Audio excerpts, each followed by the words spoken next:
Filho e do Espírito Santo. Amém. 23º dia. Capítulo 3. A vida de consagração bíblica expressada em uma figura bíblica. São Luís toma a figura de Jacó, filho de Isaac, neto de Abraão, do Antigo Testamento, que recebeu as bênçãos de seu pai através das artimanhas de sua mãe Rebeca. Podeis encontrar todo o relato bíblico no livro de Gênesis, capítulo 27. O que se segue é o relato bíblico de São Luís, que escreve com um resumo de sua própria explicação. O relato bíblico de Rebeca e de Jacó.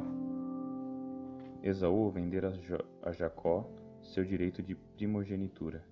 Anos depois, Rebeca, mãe dos dois irmãos, assegurou a Jacó, que ela amava eternamente, as vantagens daquele privilégio, empregando para isso uma astúcia santa e cheia de mistério.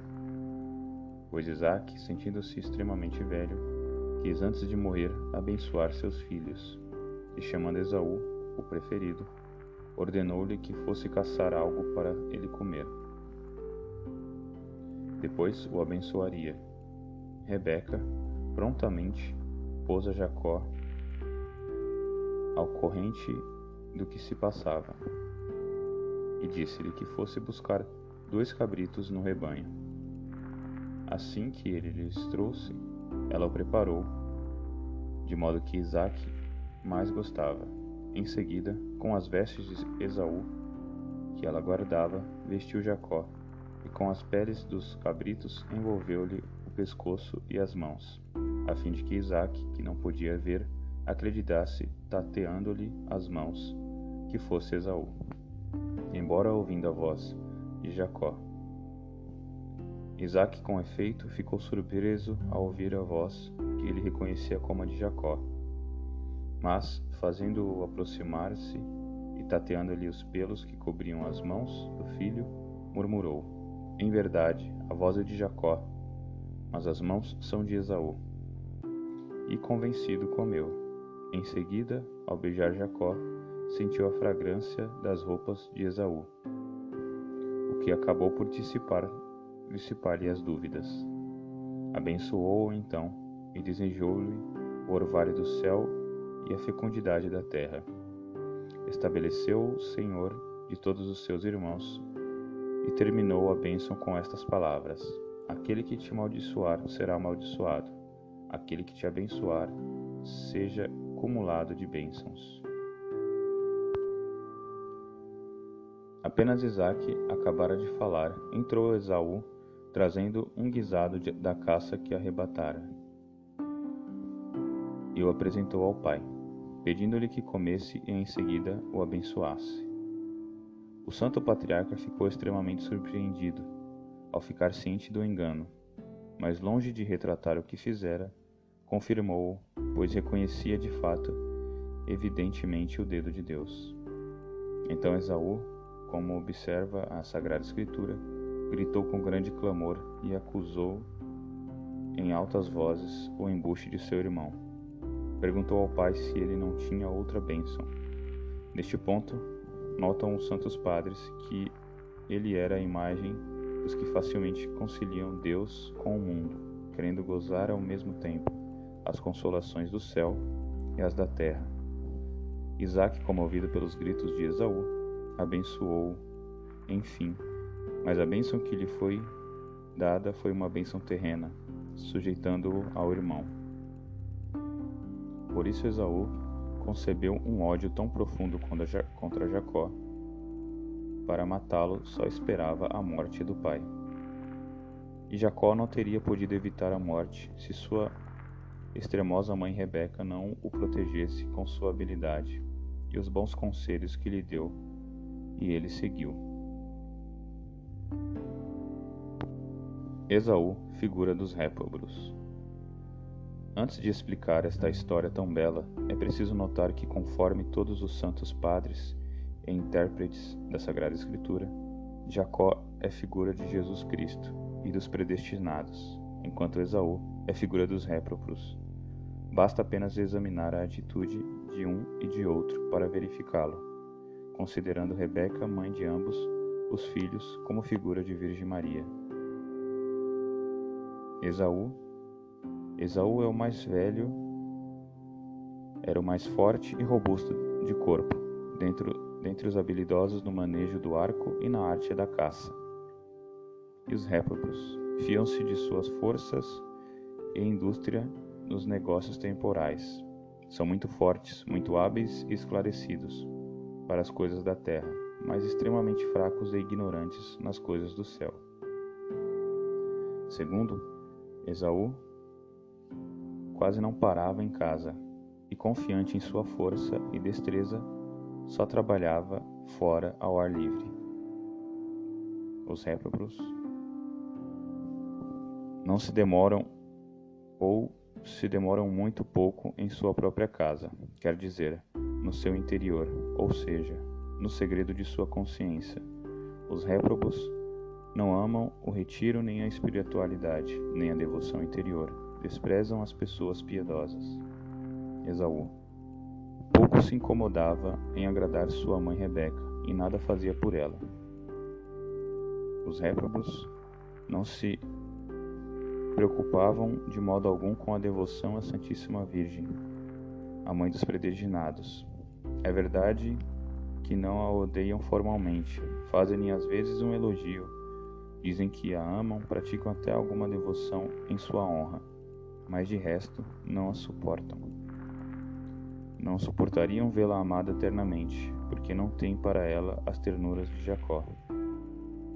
Acham motivo de riso nas práticas de devoção a que se entregam os bons filhos e servos da Virgem Santíssima, para obter a sua afeição, na certeza de que esta devoção não lhes é necessária à salvação. E acham mais deste que não odeiam formalmente a Santíssima Virgem e que não desprezam abertamente a sua devoção. Isto é o bastante que já ganhariam as boas graças da Santíssima Virgem. E são seus servos ao recitarem ou resmungarem algumas orações em sua honra, sem menor ternura por ela, nem emenda por eles. Esaú era guloso e gostava tanto de satisfazer o paladar, que chegou a vender seu direito de progenitura por um prato de lentilhas.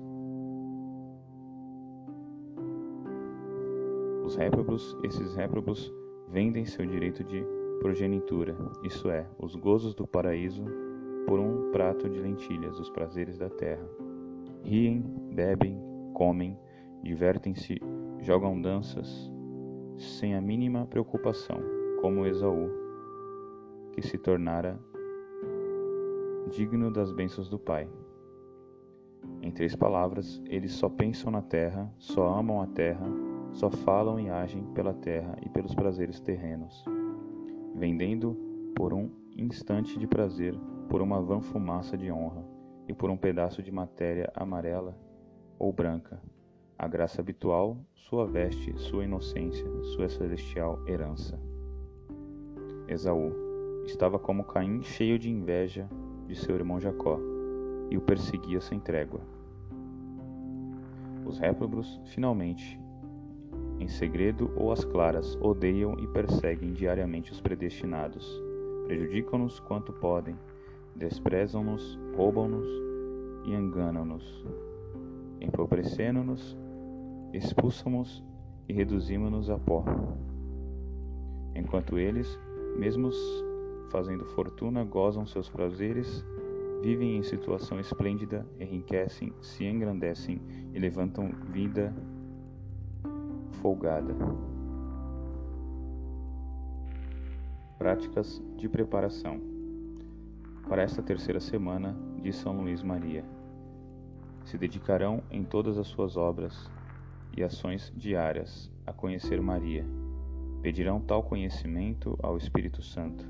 Poderão ler e meditar sobre o que dissemos. Recitarão, como na primeira semana, as ladainhas do Espírito Santo e a ave estrela do mar.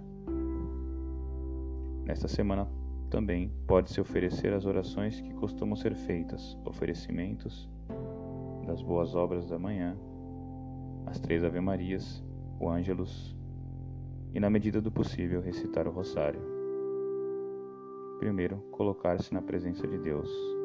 Segundo, pedir a graça ao Espírito Santo de conhecer Maria Santíssima.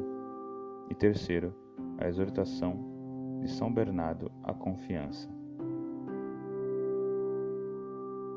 Ó tu, quem quer que sejas, que te ensinas longe de terra firme, arrastado pelas ondas deste mundo, no meio das tormentas e tempestades. Se não quiseres sossobrar, não tire os olhos da luz desta estrela. Se o vento das tentações se levanta, se o escolho das tribulações se interpõe em teu caminho, olha a estrela, invoca Maria. Se és perturbado pelas agitações do orgulho, da ambição, da murmuração, da inveja, olha a estrela, invoca Maria. Se a cólera, a avareza, os desejos impuros sacodem a frágil embarcação de tua alma, levanta os olhos para Maria. Se perturbado pela lembrança do tamanho de seus crimes, confuso diante da baixeza de tua consciência, aterrorizado pelo medo do juízo, começa-se a deixar-te arrastar pelos tributos da tristeza e mergulhar nos abismos do desespero? Pense em Maria. Nos perigos, nas angústias, nas dúvidas, pense em Maria, invoca a Maria. Que seu nome nunca se separe de teus lábios, jamais abandone teu coração, e para alcançar o socorro de sua intercessão, não negligencies os exemplos de sua vida. Seguindo-a, não a extraviarás, rezando-lhe, não desesperarás.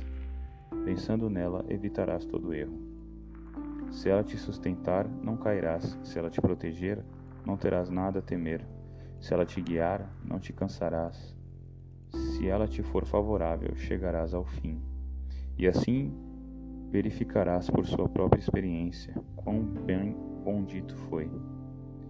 E o nome da Virgem era Maria.